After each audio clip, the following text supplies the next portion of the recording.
Hello and a warm welcome to South Asia Today, where we bring you in-depth insights into the key events shaping South Asia. I'm Shivangi Mishra, and on today's top stories. India's steel industry leads transformation.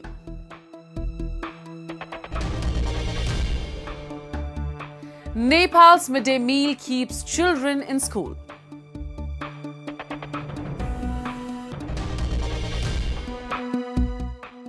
And PoJK unrest echoes at the United Nations.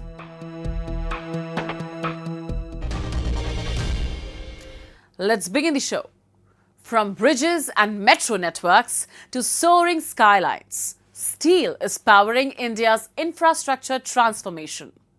As the world's second largest steel producer, India is expanding domestic production, boosting exports, and driving innovation.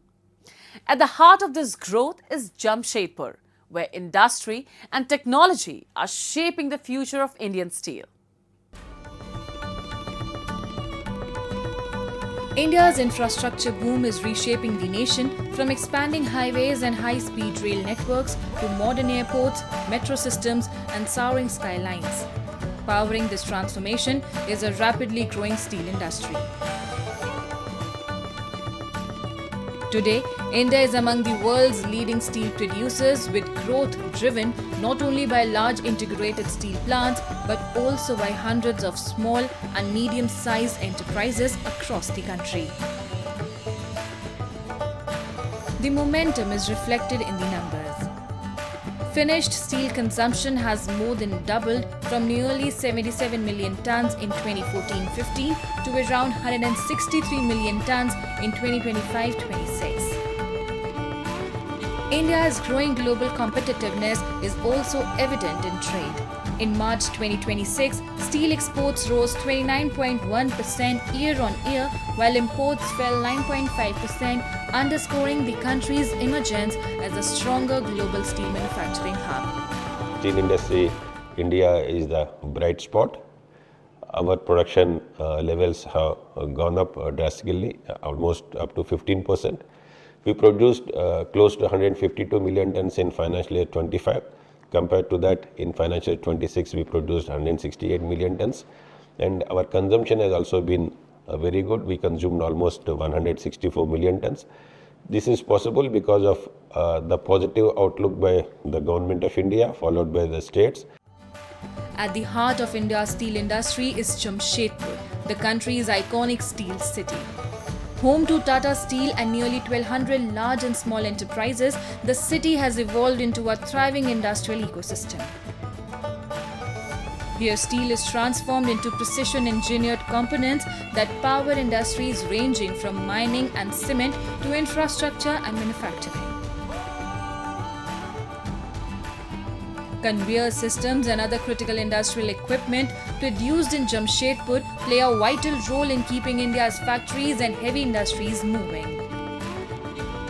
जो हम लोग product बनाते हैं वो product बनाते हैं hybrid idler, चाहे वो स्टील इंडस्ट्री है, चाहे वो माइनिंग है, चाहे सीमेंट इंडस्ट्री है या फिर इंफ्रास्ट्रक्चर के अदर इंडस्ट्री हैं. इसमें क्या है, टन्स ऑफ द मटेरियल जो मिनरल्स हैं वो एक जगह से दूसरी जगह ले जाया जाता है, ट्रांसपोर्ट किया जाता है. तो ट्रांसपोर्टेशन के बहुत से हैं, रेलवे एंड ऑल उसकी नहीं, लेकिन विद इन द फैक्ट्री ये मैक्सिमम जो ट्रांसफ़र होता है एक जगह से दूसरी जगह ले जाना, वो होता है कन्वेयर बेल्ट के through. India's steel industry is undergoing a technology-driven transformation. In Jamshedpur, startups are developing advanced robotic systems that are making steel plants smarter, safer and more efficient. From handling heavy materials to operating in hazardous environments, these innovations are boosting productivity while enhancing workplace safely. Typically इस तरह की industry steel and iron, oil and gas, energy और defence sector में होती है, जहाँ पे infrastructure बहुत लार्ज है और ऑटोनॉमी हमें अनस्ट्रक्चर्ड इन्वायरमेंट में देनी होती है. रोबोट को एक अनस्ट्रक्चर्ड एरिया में काम करना होता है with it own intelligence. So here what we are trying to build is the overall technological stack that includes the hardware, the software and the autonomy that typically enables the robot to work in these industries. Driven by innovation, infrastructure growth, supportive policies, and a strong focus on domestic manufacturing, India's steel industry is reaching new heights, with Jamshedpur as its goal. Asia की सबसे बड़े small scale industry यहीं पे है और सारी industry Tata पे ही dependent है। हमारे जो प्रोडक्ट्स सब हैं वो तो रेगुलर यूज़ होते हैं, मतलब जब तक स्टील इंडस्ट्री और माइंसेस रहेगी ये हमेशा ही प्रोडक्ट यूज़ होते रहेंगे। Today, steel is more than just an industry. It is the backbone of India's development journey. From large integrated steel plants to small manufacturers and emerging technology startups, every link in the value chain is driving a stronger, more self-reliant and industrially advanced India.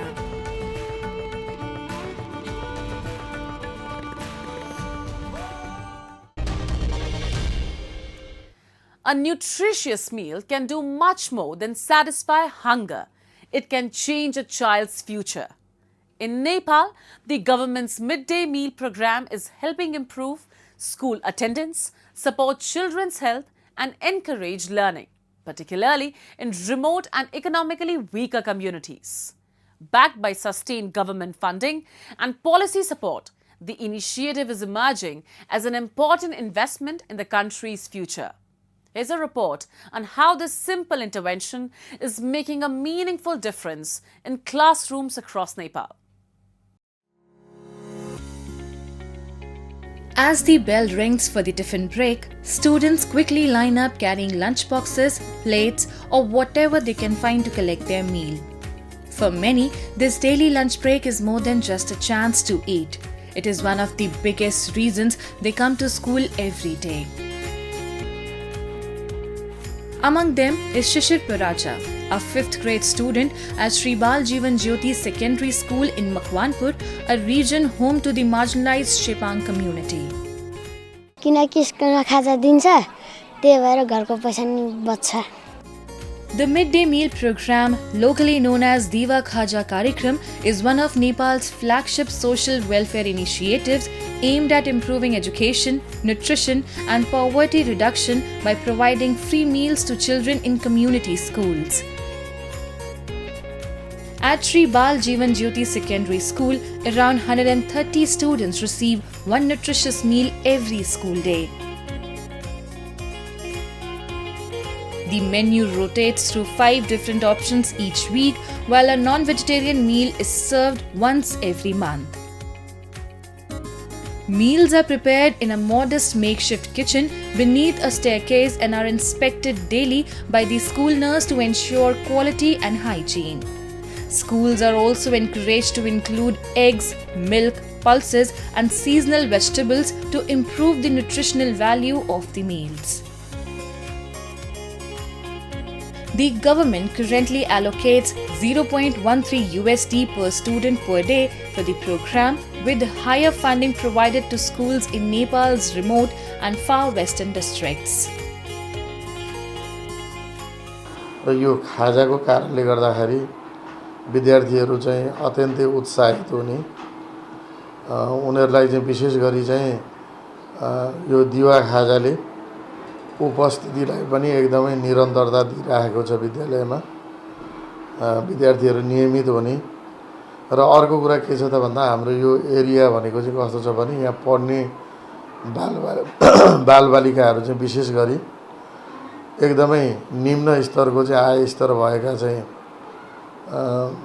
जुन अभिभावकका छोराछोरीहरू पढ्ने भएको हुनाले यहाँ विशेषतः चेपाङ कम्युनिटीका बालबच्चाहरू पनि यो विद्यालयमा आउँछन् र चेपाङ कम्युनिटीका चाहिँ बालबालिकाहरू पनि यो विद्यालयमा आउने भएको हुनाले उनीहरूको पारिवारिक अवस्था पनि एकदमै कमजोर छ।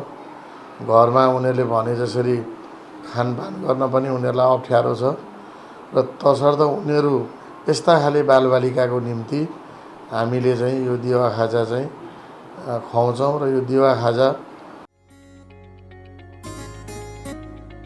The government of Nepal made the midday meal program mandatory in all basic level community schools by creating a dedicated budget line in 2020 to 21 financial year, expanding it from a targeted scheme to a nationwide program.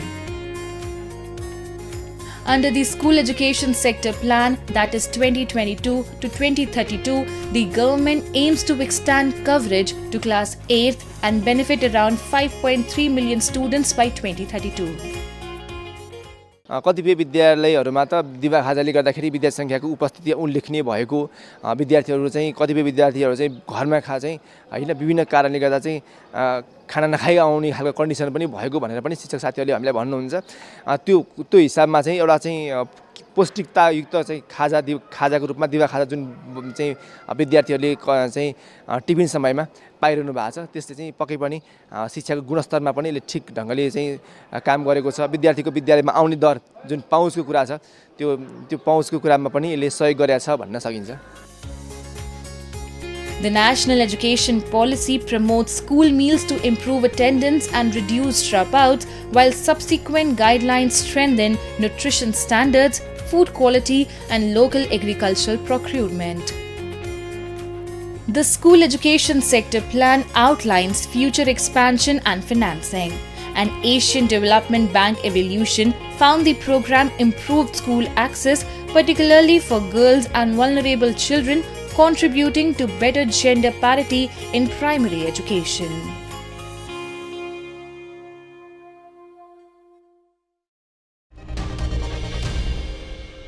Now we take a look at some happenings in Asia in a segment called Asia Watch. Prime Minister Narendra Modi said India's relationship with Australia presented historic opportunities for both countries to cooperate in nuclear and renewable energy, critical minerals and green hydrogen. He was speaking at the Australia-India Economic Roadmap business event after arriving in Melbourne on Wednesday night.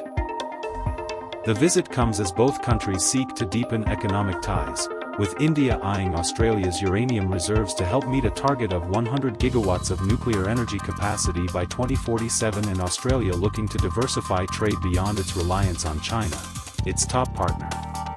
Australia's largest pension fund, Australian Super, said on Thursday it would invest a further 500 million Australian dollars, $347 million, in India's National Investment and Infrastructure Fund. The Australian Financial Review newspaper reported on Wednesday that an agreement on uranium exports to India could be finalized. Though both nations agreed to a nuclear cooperation pact in 2014, uranium exports have been limited over concerns about ensuring nuclear fuel is used solely for peaceful purposes, such as energy generation. India is Australia's fifth largest trading partner after China, Japan, the US and South Korea, while around 1 million people in Australia claim Indian ancestry.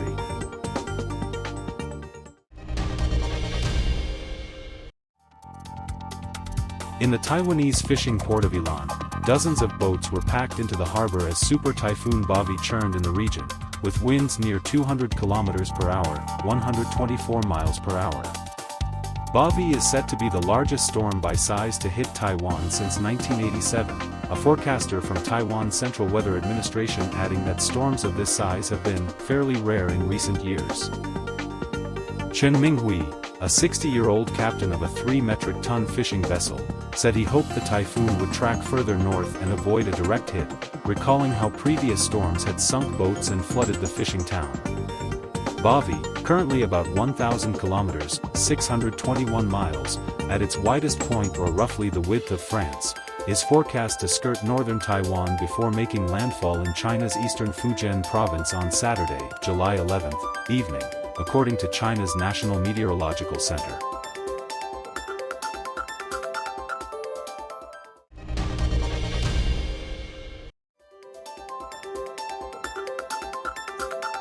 A Swiss humanoid robot capable of displaying the faces of world leaders and business executives was on display at the AI for Good Global Summit in Geneva recently as developers showcased how artificial intelligence could make human-machine interactions more natural. Unlike many humanoid robots with fixed, expressionless features, Robert uses a screen to display different identities and emotions, allowing it to smile, react, and communicate non-verbally with users. Robert was presented to visitors attending the United Nations-backed AI for Good Summit, where attendees stopped to take photographs and interact with the machine. The robot's digital face can be changed instantly, enabling it to mimic different people while clearly remaining a robot. The project features tables and other household items mounted on mobile robotic platforms that can move autonomously around a room. Users can rearrange layouts through a tablet interface or request furniture to clear a path through cluttered spaces. As unrest continues in Pakistan-occupied Jammu and Kashmir, anger is mounting over the crackdown on peaceful protesters on June 7th, in which several people were killed and many others injured. The issue has now resonated beyond the region, with members of the Kashmiri diaspora raising concerns at the United Nations and accusing the Pakistani government and military of serious human rights violations. We have this report. Rawalakot and several other cities across Pakistan-occupied Jammu and Kashmir continue to witness unrest as protests persist over the June 7 crackdown, in which several demonstrators were killed and many others injured. The protests, driven by demands for greater political representation, local rights and governance reforms, have now drawn international attention. On the sidelines of the 62nd UN Human Rights Session in Geneva, members of the Kashmiri diaspora organized a conference highlighting the situation in PoJK. Speakers alleged that political activists and local residents have faced arrests, restrictions and intimidation for raising concerns over governance, economic hardships and civil rights. Describing the situation in Rawalakot and other parts of the region as deeply alarming, they called on the international community to take greater note of the plight of the people.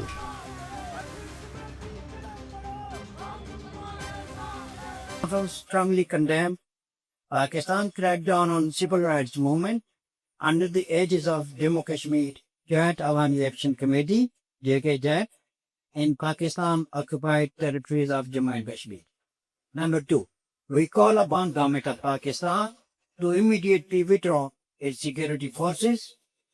We vehemently demand that Government of Pakistan must end siege, lift communication blackout and blockade and other draconian laws, including Schedule 4.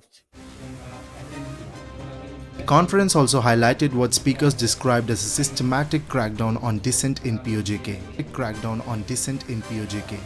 They alleged that political activists and civil rights advocates have faced arrests, restrictions and the use of force, with peaceful calls for rights and accountability being met with intimidation and repression.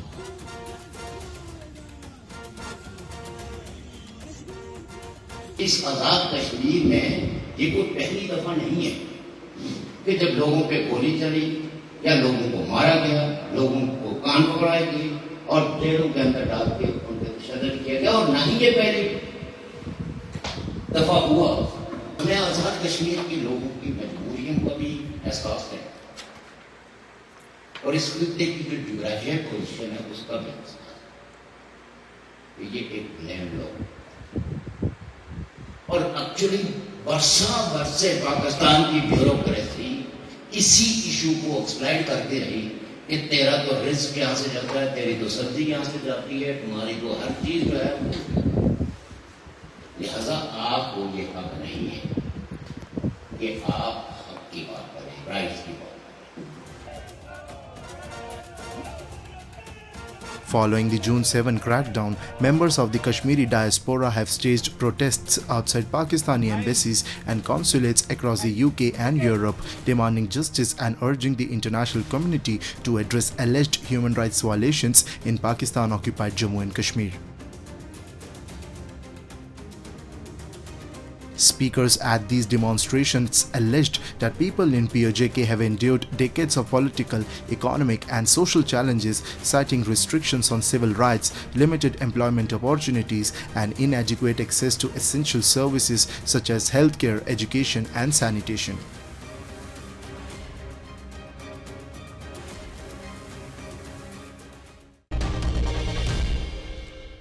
We now take you to Ladakh, where a massive infrastructure push is reshaping the region. New roads, tunnels, and strategic connectivity projects are creating all-weather access, reducing travel time, boosting tourism, strengthening defense logistics, and unlocking fresh opportunities for growth. Here's our report.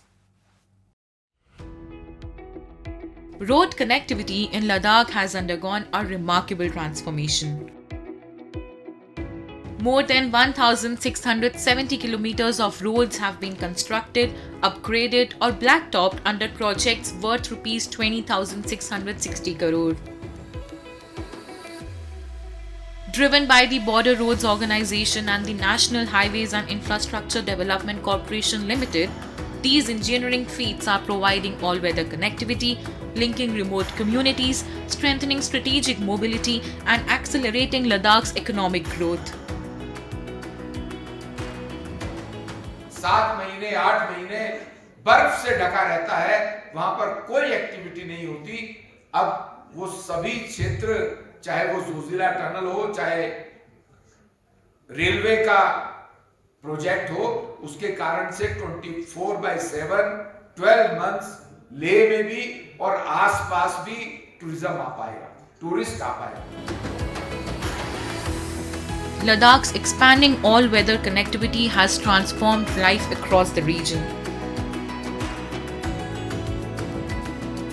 Faster, safer travel has boosted tourism, improved access to healthcare, markets and essential services, and ensured uninterrupted trade for remote communities. At the same time, strategic infrastructure projects have significantly enhanced year-round military mobility and operational preparedness along the line of actual control. पूरे लद्दाख में 250 से above population कोई ऐसा habitation नहीं है जो connect नहीं हुआ है। तो इससे आप अंदाजा लगा सकते हैं कि हमारा PMJSY जो है उसमें हमारा 100% जो है 250 अबव जो है पॉपुलेशन ऑलरेडी कनेक्टेड है विद ऑल वेदर रोड, यानी वो फायर वेदर नहीं है, वो बीटी रोड है, ऑल वेदर रोड से कनेक्ट किया जा चुका है। तो फंड्स का मतलब कोई ये इशू है नहीं।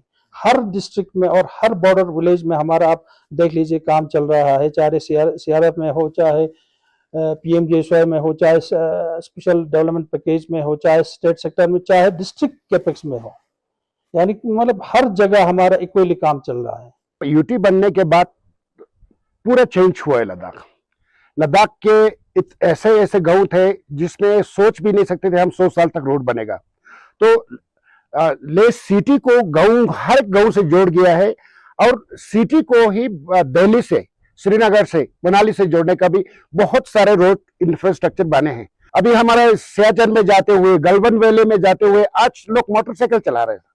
इतना रोड अच्छे बने हैं और काफी जो जोजिला टनल बनने के बाद और बाकी जो शिंकुला टनल, इन सबको बनने के बाद लद्दाख एकदम दिल्ली के नजदीक पहुंच गया है। Improved transport networks in Ladakh have boosted trade, expanded access to essential services, and opened new avenues for businesses and livelihoods. Beyond roads and highways, these projects are generating employment, strengthening regional integration, and reinforcing Ladakh's strategic and economic significance.